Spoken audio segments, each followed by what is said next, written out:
Vertex Pharmaceuticals review of VX548 Phase 2 results in diabetic peripheral neuropathy conference call.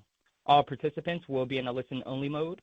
Should you need assistance, please signal conference specialist by pressing the star key followed by 0. After today's presentation, there will be an opportunity to ask questions. I would now like to turn the conference over to Ms. Susie Lisa. Please go ahead. Thanks, Chuck. Good morning, everyone. I'm Susie Lisa, and as the Senior Vice President of Investor Relations, it is my pleasure to welcome you to this conference call to discuss results from Vertex's Phase 2 study of VX548 in diabetic peripheral neuropathy, or DPN. Making prepared remarks on today's call, we have Dr. Reshma Kewalramani, Vertex's CEO and President. Joining her for the question and answer portion of the call are Stuart Arbuckle, Chief Operating Officer, and Charlie Wagner, Chief Financial Officer. We recommend that you access the webcast slides as you listen to this call. The call is being recorded, and a replay will be available on our website. We will make forward-looking statements on this call that are subject to the risks and uncertainties discussed in detail in today's press release and in our filings with the Securities and Exchange Commission. These statements, including without limitation, those regarding Vertex's plans to advance VX548 into pivotal development in peripheral neuropathic pain and into Phase 2 in lumbosacral radiculopathy, including the anticipated timing of these studies, our expectations for our VX548 programs in acute and peripheral neuropathic pain, including next steps, and other programs in our pipeline, are based on management's current assumptions. Actual outcomes and events could differ materially. I'll now turn the call over to Reshma. Thanks, Susie. Good morning, all, and thank you for joining us on short notice. Vertex's differentiated R&D strategy continues to deliver, and we're excited to announce positive results this morning with our selective NaV1.8 inhibitor, VX548, in a Phase 2 proof-of-concept study in patients with painful diabetic peripheral neuropathy, or DPN. Let me first share some brief updates to provide perspective on the 548 program as a whole, and then I'll walk through the DPN Phase 2 results. We divide pain into 3 distinct categories: acute, neuropathic, and musculoskeletal. We've previously discussed the opportunity in acute pain with over 80 million patients and a multi-billion-dollar market today, despite being almost entirely generic, including many generic opioids used in this setting. We recently completed dosing in our acute pain Phase 3 program with VX548, and as previously discussed, we will unblind and analyze all 3 acute pain trials together and share results in early 2024. Moving to peripheral neuropathic pain, or PNP, a collection of painful conditions unified by the same underlying pathophysiology of nerve impairment. There are approximately 10 million patients treated for PNP each year in the U.S., representing another multi-billion-dollar market today in the U.S., despite the fact that here, too, essentially all prescriptions are generics.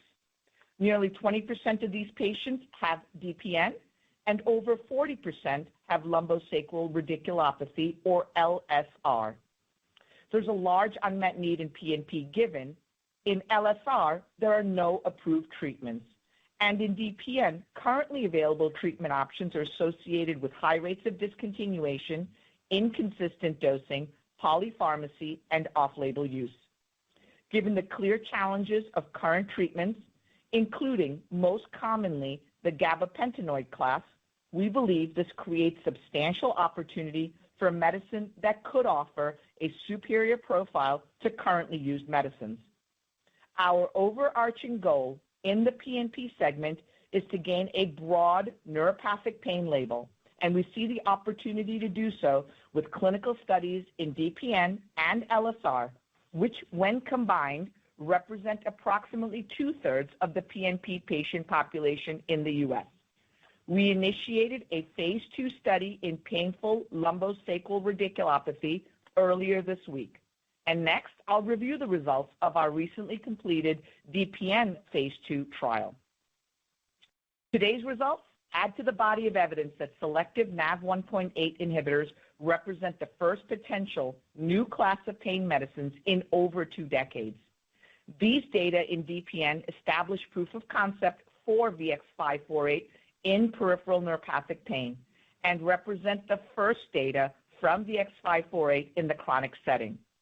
The study met its primary endpoint with statistically significant and clinically meaningful reduction from baseline in the weekly average pain scores measured on the Numeric Pain Rating Scale, or NPRS, at week 12 of treatment, with favorable safety and tolerability.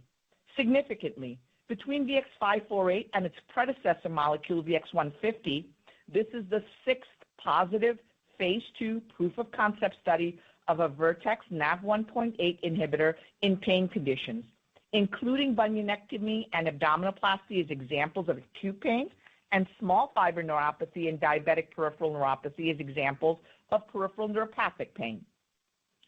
Turning to the details of the phase 2 study of VX548 in DPN. The goals of our phase 2 study in DPN were threefold. 1, assess the magnitude of the treatment effect of VX548. 2, assess the safety and tolerability of VX548 in the setting of chronic treatment. And 3, assess the magnitude of the treatment effect and safety tolerability of pregabalin in the same study to provide context so that we could appropriately design the phase 3 VX548 studies. Slide 6 shows the study design. We evaluated 3 doses of VX548, and the study also included a pregabalin reference arm. Patients were randomized to receive either high dose, mid dose, or low dose of VX548 or pregabalin at the maximum recommended daily dose in DPN for pregabalin of 100 milligrams 3 times a day, following a 14-day washout and a 7-day run-in period to establish the patient's baseline on the NPRS. The primary endpoint was changed from baseline in the weekly average daily pain intensity on the NPRS at week 12. We also assessed other endpoints, including the following secondary endpoints: a responder analysis of the percentage of patients who showed reductions in pain scores greater than 30%, 50%, and 70%, assessment of sleep, the patient's global impression of change in overall status, and the safety and tolerability of VX548. A couple more points before discussing the efficacy results. Approximately 65 patients of those who enrolled in the study had used medicines for peripheral neuropathic pain in the year prior to enrollment, and about 35% were naive to PNP medications in the prior year. Baseline characteristics were generally balanced across the treatment groups.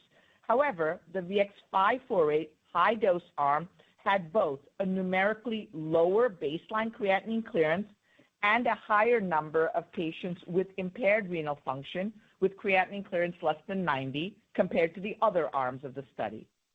Pregabalin is primarily renally excreted, and per the pregabalin label, doses adjusted lower if creatinine clearance falls below 60. In our phase 2 study, in order to maintain the blind, we made a simplifying protocol specification to discontinue patients across all arms of the trial if the creatinine clearance falls below 60. To be clear, pregabalin does not alter renal function, and the emerging profile for VX548 does not suggest any impact on the kidney. The trial specification to discontinue patients from study drug was put in place to accommodate the renal excretion of pregabalin. Lastly, the study was structured with a reference arm. No direct comparison was planned, and the study was not designed or powered for statistical comparison. The results are on slide 7. I'm going to focus my comments on the VX548 groups, and we'll start with the primary endpoint of the change from baseline in the NPRS at week 12.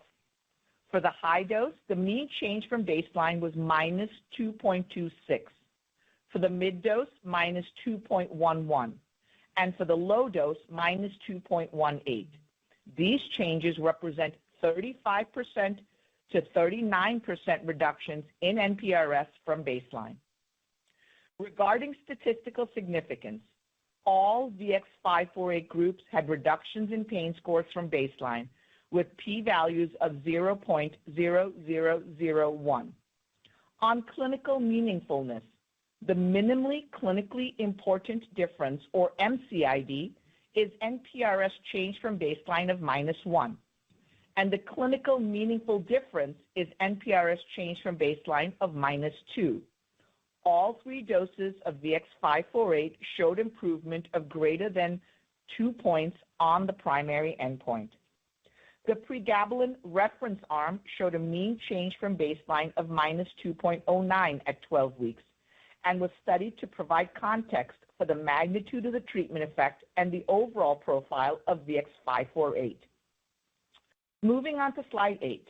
Overall, the results for the secondary and other endpoints were consistent with the positive results for the primary endpoint. Here, we show 2 of the pre-specified endpoints of particular interest. The left panel is important because it shows the time course of pain relief and the results by week. All VX-548 groups showed clinically meaningful and sustained change from baseline in NPRS to week 12. The right panel shows the responder analysis, which is important because it is one of the analyses that regulators have historically accepted and reflected in labeling. The 30%, 50%, and 70% responses show depth of pain relief.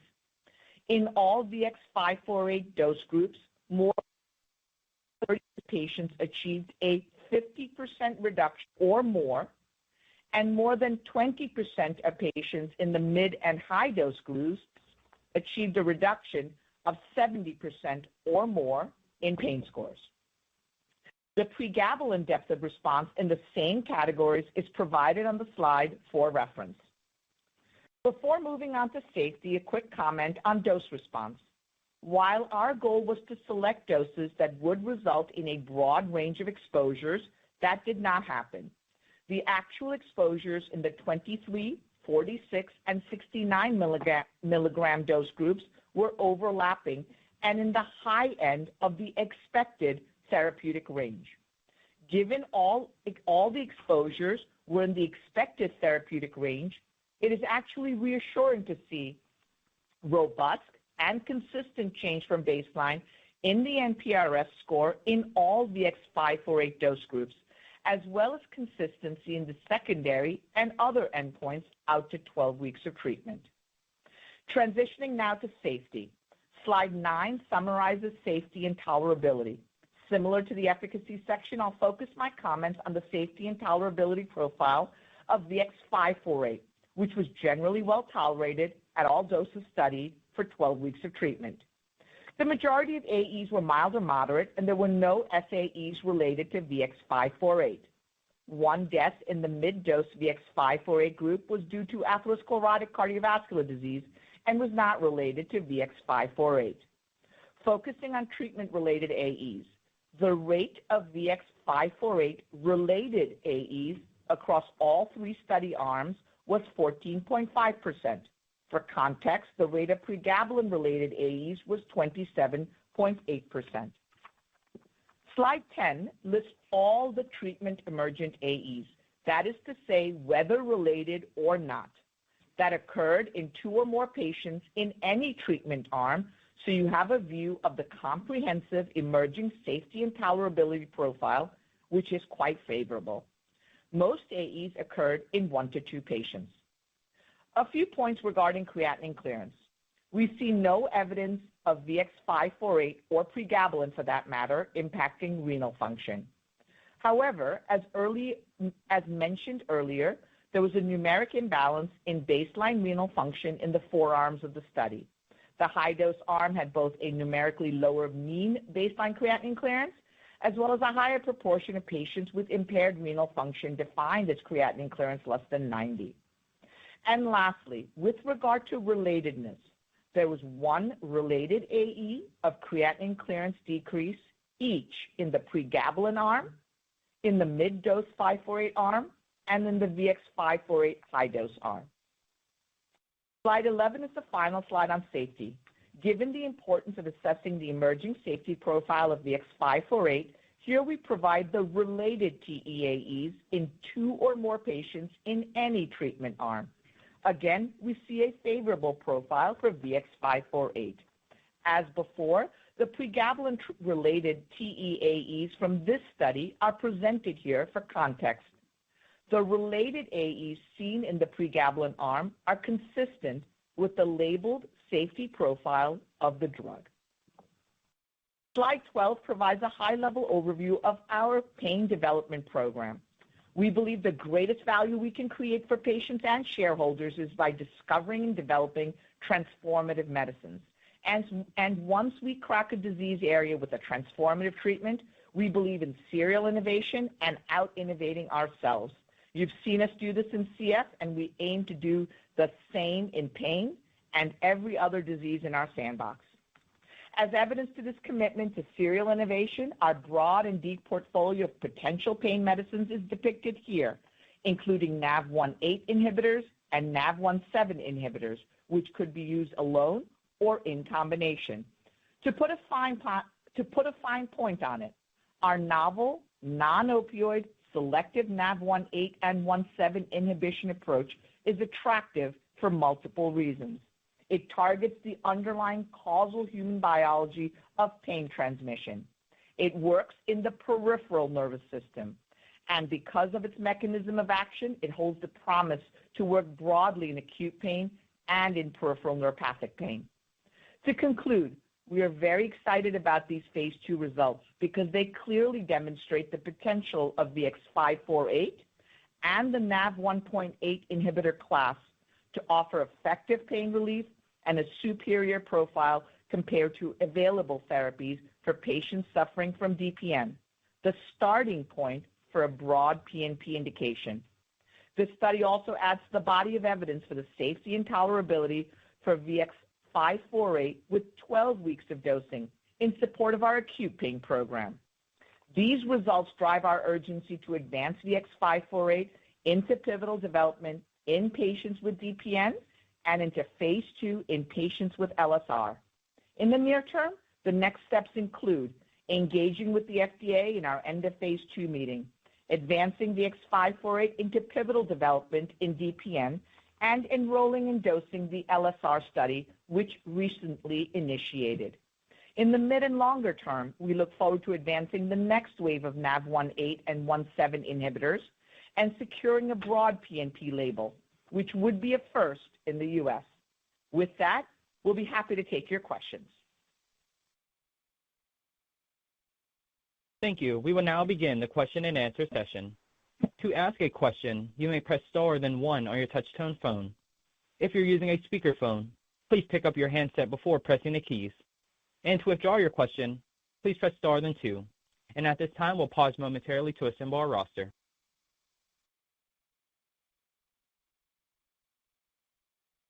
And the first question will come from David Risinger with Ling Partners. Please go ahead. Yes, thanks very much, and congrats on the results. So, Reshma, you provided color on kidney function, but I was hoping that you could discuss the 36-patient phase 1 trial that was recently completed to evaluate PK and safety in patients with renal impairment. And then I noticed in your slides that you're also highlighting follow-on candidates 973 and 993. Can you discuss how their profiles differ from 548 and how you're weighing commercialized acute pain and neuropathic pain, since the two indications need to be priced differently per dose? Thanks very much. Hey, thanks very much for the kind words, Dave. Let me tackle the question on the phase 1 study, and then I'll turn it over to Stuart to talk about commercializing VX548, which is obviously first in line and will be commercialized first pending our phase 3 program. So the studies that we're doing in phase 1 are all of the typical studies that you would do for any small molecule, including studies in liver impairment and kidney impairment. To be clear, we see no evidence for 548 impairing kidney function. This is about figuring out how to dose VX548 in the event we have patients who have decreases in liver or kidney function. Those results will be available in the near term. Stuart, do you want to take the question about commercializing VX-548? Yeah, Dave. So obviously we're very excited about these results because they continue to demonstrate the potential of the NaV1.8 class to create a new paradigm in pain management, including in neuropathic pain. To answer your question, we do see a path forward to be able to take forward VX-548 data willing, both in acute pain and in neuropathic pain, and successfully commercialize the same asset for both of those two indications. Clearly, those indications are often treated in different settings of care and things like that. So obviously, there will be pricing and contracting issues to work through, but we certainly see a path of being able to commercialize 548 in both settings. And as Reshma said in her prepared remarks, both of them have significant unmet need. Both of them have very poor treatment options available today, and we are more confident than ever with these data in hand that VX-548 has the potential to be a multi-billion-dollar product if it's successful in its studies and gets regulatory approval. Charlie just reminded me, Dave, that you also had a question on 993, 973. These are next in the series of NaV1.8 inhibitors, and behind those we have NaV1.7 inhibitors. This is part and parcel of our portfolio approach.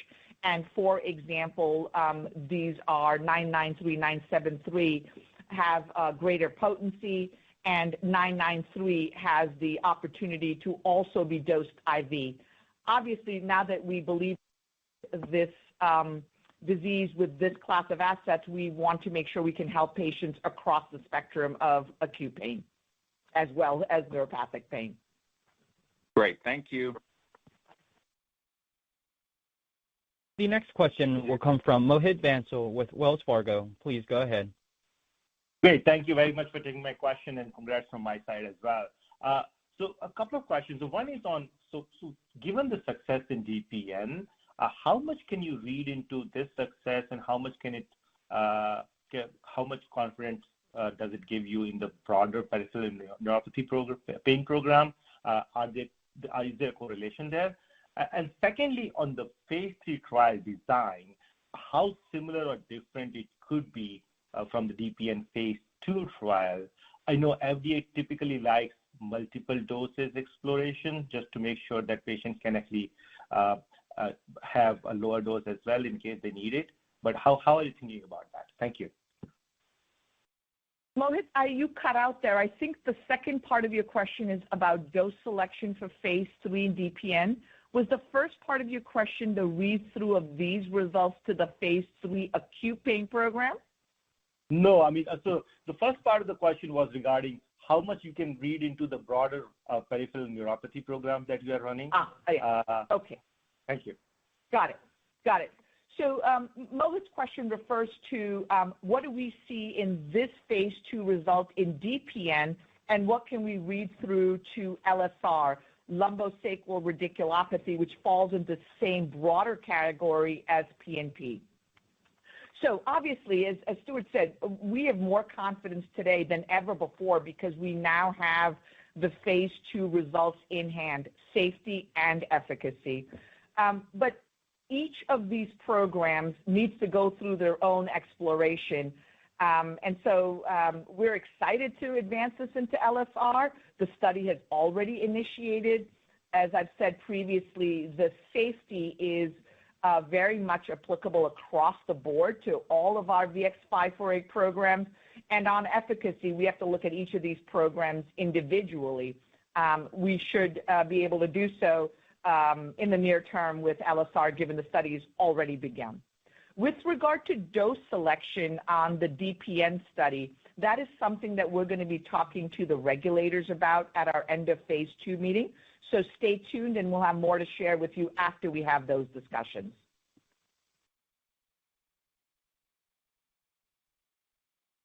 The next question will come from Colin Bristow with UBS. Please go ahead. Hey, good morning, and congrats on the data. Perhaps a commercial question. Just given the similar efficacy to Lyrica, from a commercial perspective, would you expect the use to be reserved to Lyrica intolerant patients, at least in the sort of initial phase of use? just given that this is obviously a genericized market? And then as we think through to the acute pain program, assuming positive data, what is your appetite to use a priority review voucher for the filing there? Thank you. Yeah. Hey, Colin, on the use of priority use vouchers and all that, we are fortunate that we have several of them, and I'll reserve commentary on our exact filing strategy as we get through phase 3. Let me turn it over to Stuart to talk about the commercial opportunity, which I do think is large and significant. Yeah, so Colin, thanks for the question. In terms of the commercial opportunity, as Reshma said, we think it's very significant. 548 has a superior benefit-risk profile to pregabalin, as we expect it will. Based on these data, then we certainly think that is going to be a very significant product, and we will be looking for a broad label in diabetic peripheral neuropathy, not a label which niches us for more kind of severe patients. Just on that topic, I mean, the unmet need here is very, very substantial for new therapies in DPN. If you look at the current treatments that are used, there are very high discontinuation rates, very high rates of dose adjustments. There's significant switching between different classes and different types of medicines. 40% of patients in 1 year will try 3 or more different medicines. That's the level of switching and polypharmacy there is for patients with diabetic peripheral neuropathy. That's the level of unmet need here. So as we've said, we think the need is very, very substantial. And as I've said, if we have a superior benefit-risk profile, we think 548 is going to have great uptake in DPN. In addition, just to reinforce something that Reshma said as well, DPN isn't where we're going to stop. We have initiated our study in lumbosacral radiculopathy, and the reason we've done that is what we are seeking finally is a broad label for the treatment of peripheral neuropathic pain writ large, which impacts about 10 million people here in the United States alone. That's great. Congrats again. The next question will come from Salveen Richter with Goldman Sachs. Please go ahead. Good morning and congratulations on the data here. 2 questions from me. One is, can you explain how the 3 doses ended up at the high end of the therapeutic index and what this means for dose selection on the forward? And then 2, what can you tell us on the thoughts of the phase 3 trial design for this program and what profile payers want to see in order to reimburse the drug? Yep. Okay, thanks very much, Salveen. On the dose response, as I said in my prepared remarks, we wanted to select 3 doses that would span the exposure range. That is to say, having at least 1 dose that would be below the therapeutic effective levels. Because this is the first time we've dosed VX548 in the chronic setting, we've also learned about PK/PD and exposures, and it's a learning process. The one thing that I take away from this, though, and it's a silver lining, if you will, is the consistency of the response given that all 3 doses were in the therapeutic range. But that's what it is. It's our first time dosing VX548 over a 13-week period. With regard to the trial design, I'll cover that, and then I'll turn it over to Stuart for a couple of words on payers. We have to go through our end of phase 2 meeting to talk about the patient population that we want to study, about the endpoints, both primary and secondaries. NPRS is very standard, but the depth of response is also very important. And so we're going to talk about that. And then, of course, it's a matter of how do we get to the broad PNP label. It's certainly going to be a combination of DPN and LSR, but what types of trial, what patients, how long, and how many of each are all conversations we're going to have with the regulators at the end of phase 2 meeting. Stuart, some comments on the payer view. Yes, Salveen, on payers, I would say they are well aware of the unmet need in the treatment of neuropathic pain. They're well aware that the existing agents have variable efficacy, that there are high rates of discontinuations and switches and that sort of thing, as I've described earlier. So they are very well aware of that. They're very interested in new treatment options coming forward, which have a superior benefit-risk profile. As you referenced, everything else that's currently used is generic, and so they are going to be looking for something that has a strong benefit-risk profile. And based on the data we've got with 548 in phase 2, we're super excited to take it forward into phase 3, where we're going to be able to more fully elucidate the full profile of 548, and we're excited to see what that shows and then take that to payers. Thank you. The next question will come from Robyn Karnauskas with Truist Securities. Please go ahead. Hi, thank you guys, and thank you for good news at the end of the year. I appreciate that. I think my question is more for Stuart about the commercial side for neuropathic pain. Obviously, patients are on this drug longer. Can you talk a little bit about how long patients are typically on drugs for neuropathic pain and the magnitude of that market versus acute? And the second question is more about, you talked about discontinuations for the other drugs. Is it mainly from side effects? Do you expect that to be the same for yourself? Like, why do people discontinue the current drugs? Is it for efficacy or more for safety? Thank you. Robyn, let me turn it over to Stuart in 1 minute. I'll just make a couple of comments from the medical perspective. So, as we use existing therapies, even the class of therapy sort of gives you an impression of how these drugs work in a pain condition. We are using anticonvulsants. So the gabapentinoids fall into the class of anticonvulsants, or we use antidepressants. And for example, because of some of the somnolent effects of the anticonvulsants, people alter the dosing pattern, don't take it at all, or only take it at night. So these are some of the foundational challenges we're dealing with in medicine. Over to you, Stuart. Yeah, so Robyn, just to kind of paint the market sizes with a couple of numbers. Acute pain, as we've said, affects about 80 million Americans per year. Neuropathic pain, chronic neuropathic pain, affects about 10 million patients a year. But by definition, those patients are in chronic pain. Those people are in pain every single day of their lives and therefore looking for relief every day of their lives. The markets in terms of revenue are approximately the same size today, despite both of them being 90+% genericized. The chronic neuropathic pain market is also around about $4 billion in revenue today. In terms of the high rates of discontinuations, why does that happen? It really is happening for both sides of the coin, either lack of and or variable efficacy, or people having to down titrate the dose or discontinue because they can't manage with the side effects that you get, and the side effects that are some of the ones that we saw in our own study, where people have somnolence, dizziness, blurred vision, things like that, which interfere with their daily lives. And so that's why you see these high levels of discontinuation rates. You see them either trying other classes of medicine or down titrating doses, adding other classes of medicines in to try and get that balance of effective pain relief, but with manageable tolerability. That's why we're so excited about the profile of 548. It seems to us it's got that combination of really effective pain relief, but with a great tolerability profile. And just to push you a little further on that, though, like you're saying the markets are somewhat similar, but I would assume if your drug is more safe and tolerable, they'd be on drug longer. So can I assume that neuropathic pain could be a much bigger opportunity than acute if you're on drug more than 3 months? Yeah, I think it just sounds like that's what you're saying. Yeah, Robyn.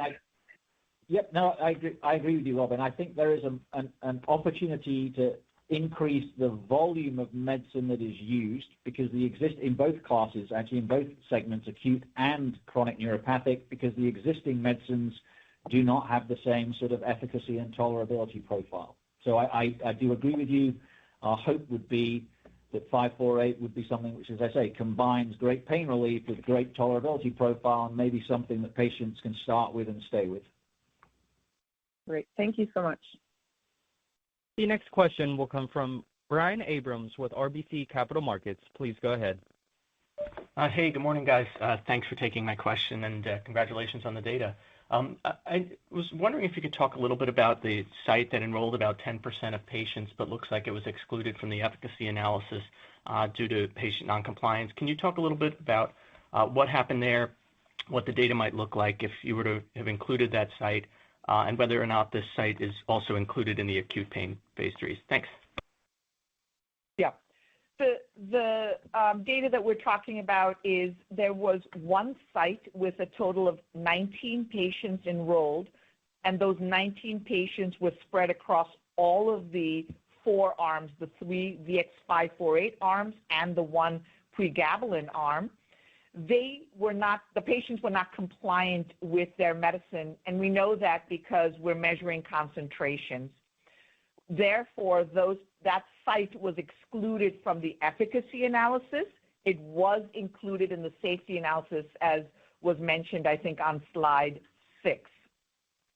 We've done sensitivity analyses using the data from those patients, and it doesn't change the results of the study. With regard to whether the site was included in the acute pain studies or not, I really don't know, but I'm sure we will be able to look at that, and we can certainly let you know.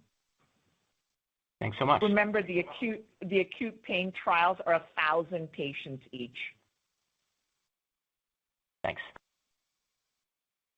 The next question will come from Michael Yee with Jefferies. Please go ahead. Thank you, guys, and congrats on the great data. We had a 2-part safety question. Going back to creatinine clearance, I think you made a couple comments about above or lower than 90. Can you just describe a little bit more what you were seeing on the creatinine clearance? Because there was, I think, 11% at the higher dose, but how do you define the creatinine clearance, and what do you think the ramifications of that are? And then the follow-up question is on QT. I noticed, obviously, the QT study had completed on clinicaltrials.gov. I just wanted to confirm that that was a successful result, and comment on that. Thank you, guys. Yep. The creatinine clearance, we've looked at the creatinine clearance, GFR, any measure of kidney function, and there's no impact of, honestly, pregabalin nor of the VX-548 on renal function. We took some time to explain that creatinine clearance element because we had this rule in the study that if the creatinine clearance dips below 60, we automatically terminated those patients. So that's why we made a special point to make sure that that was clear. On QT, yep, the study is complete. No, nothing to report. All good there. Great. Thank you. Thank you. The next question will come from Paul Matteis with Stifel. Please go ahead. Hey, thanks so much for taking my question. I wanted to just ask one follow-up on the 19 patients from that site. How did you define noncompliance? Like, is it not taking drug at all, or was it just numerically lower than some of the other sites? Understanding that in all these kind of neurology indications, compliance is never 100%. And then just on the drug development path forward, it's not uncommon in CNS to run extra studies if you just look at depression or schizophrenia or other areas with high intrinsic clinical risk. How do you think about going forward and running just one phase 3 in each of these individual indications versus running multiple to diversify your risk? Thanks so much. Yeah. Paul, on the one site with 19 patients, because this was a phase 2 study where we did frequent PK monitoring, we can tell very clearly that one site is different than all the other sites, and this only happened with one site. So that's how we can tell, because we actually measure concentrations.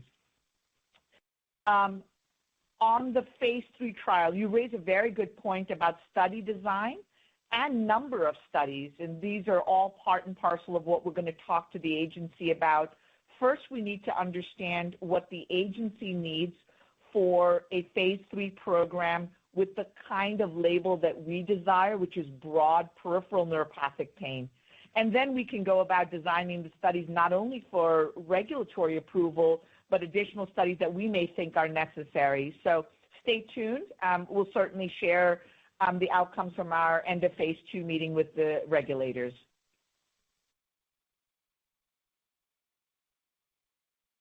The next question will come from Jeff Meacham with Bank of America. Please go ahead.